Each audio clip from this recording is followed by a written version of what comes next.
a gente que é criado dentro desse contexto religioso por não ter escolha, quando a gente sai, vira o demônio também, Meu viu? irmão, Você foi o... eu, Eu fui o capeta. eu saí estando Capeta. dentro. Amarrado. Os capetas olhavam pra mim e falavam assim, tá amarrado nesse cara, bicho.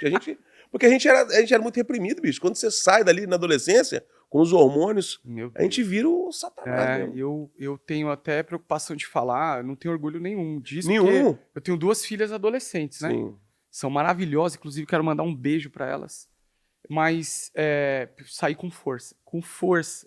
O Alex, na época dele, que ele era adolescente, ele era conhecido como Mudinho, né, Alex? Conta a história do Mudinho aí.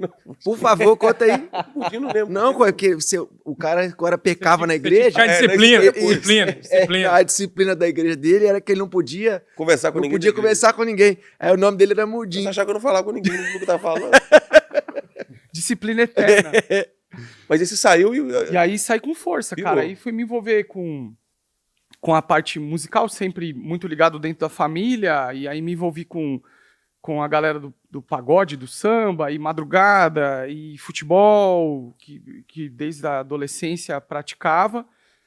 E aí em contato com prostituição, né, com mulher e tal. E aí foi o estupim de uma vida completamente desgastada, estando dentro da igreja, que eu gostaria de reforçar isso, né?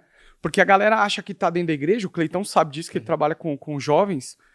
A galera acredita que vir cumprir um ritual durante a semana, no culto e tal, ele acha que ele é crente, cara. Ele acha que ele tem uma vida com Jesus. Então ele vem na igreja, ele zera o game, mas durante a semana é corrupção total. E aí... Dá uma pausa aqui então. Nós vamos continuar com a sua história. Uhum. Mas eu queria aproveitar essa situação sua, que é a mesma da minha. Fui criado dentro do contexto, quando eu tive 12, 13 anos, exatamente naquela fase de adolescência, que a gente está achando que a gente é dono da verdade, que a gente Sabe descobriu o mundo, que agora não, meu pai não sabe, e normalmente nossos pais não sabem de nada, Exatamente. quando eu sou adolescente. E às vezes eu até gosto de uma coisa, meu pai me indicou, eu já não gosto, quando adolescente ele sabia. O pai acha legal esse som, não, então já é ruim. Ele pode estar gostando, mas já não é porque é coisa de velho. O adolescente acha que só novo que entende. Ponto. Aí, Cleiton, eu quero trazer para você que já trabalha com jovens. Uhum. Você já trabalha com aquela turma que já deu rolê, muitos deles, né, deram rolê e já estão voltando, porque o cara já aprontou pra caramba, já tá naquela fase quase adulta, que o cara fala, "Pô, já aprontei." Mano, por que isso é tão decorrente, cara? Na igreja. É muito normal o menino ser criado na igreja. Será que a igreja não acordou, não atentou para isso? Que nessa fase de adolescente é a fase que mais se tem, a gente chama de desviado, né? Eu também concordo com você, eu acho que na verdade não é que é desviado. Nunca teve. Porque eu acho impossível alguém experimentar Jesus. Exatamente. Na profundidade, quem vai experimentar coisa boa e largar, velho? Exatamente. Você ganhou, virou milionário. Vai, não, mas não quero ser mais, não, vou desviar de ser milionário.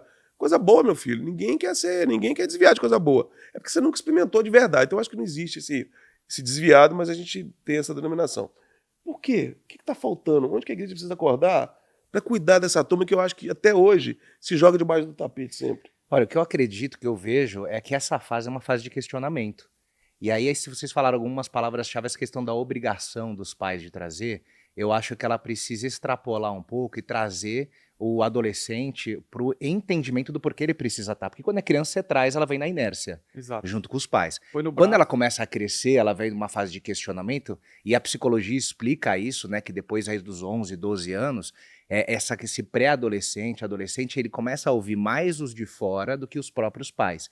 Então falta muitas vezes a gente conectar os nossos filhos com as amizades certas, que é aquilo que a gente sempre fala, né? Porque ali ele está numa fase de questionamento, então a gente precisa ter paciência de ensinar. Esses dias eu preguei aqui, eu fui convidado para falar com os adolescentes, aí eu vim falar sobre o orgulho, né, que era o tema em questão.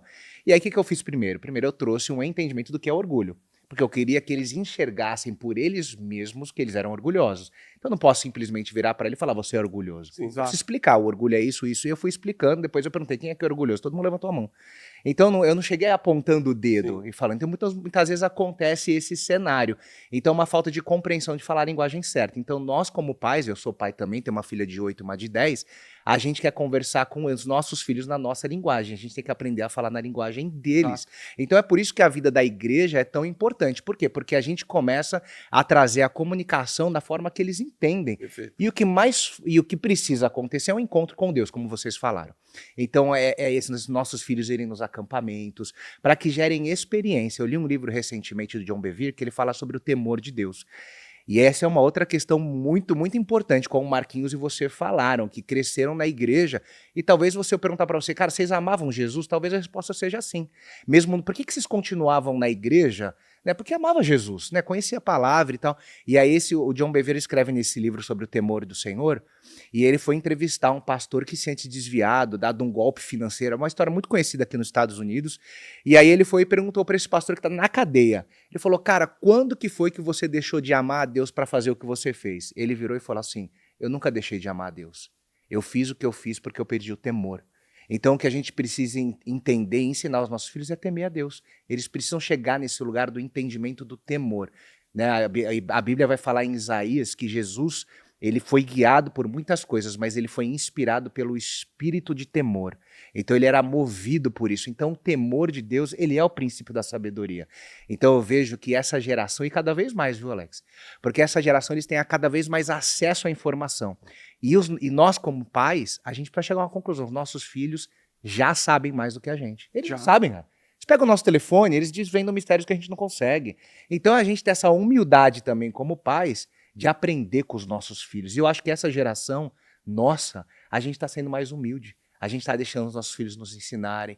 E aí a gente começa o quê? A se comunicar com mais facilidade. Mais qualidade. Então eu vejo mesmo filhos menos traumatizados. Porque uma outra coisa que a gente pode perguntar para o pastor aqui é isso, porque muitos cresceram também revoltados com pais que adulteraram as suas famílias com a própria igreja. Né? De viver uma vida enterrada na igreja e tinha pouco relacionamento com seus filhos. Agora, o Marquinhos está aqui, a gente vê, ele está aqui nos Estados Unidos com a família. A gente vê hoje o pastor André Valadão sempre falar isso, cara, você precisa tirar tempo de descanso com a sua mulher, intencional, passar tempo com a sua família. E antigamente tinha pouco isso. Né? Os pais ficavam o dia inteiro na igreja, e também parte da revolta daqueles adolescentes era também uma vida de uma família que não se dedicava para ela mesma. Ativismo religioso, né? religioso. Ativismo religioso. Ou na igreja era muito ativo, era um bom cara e dentro de casa era um canalha também, né?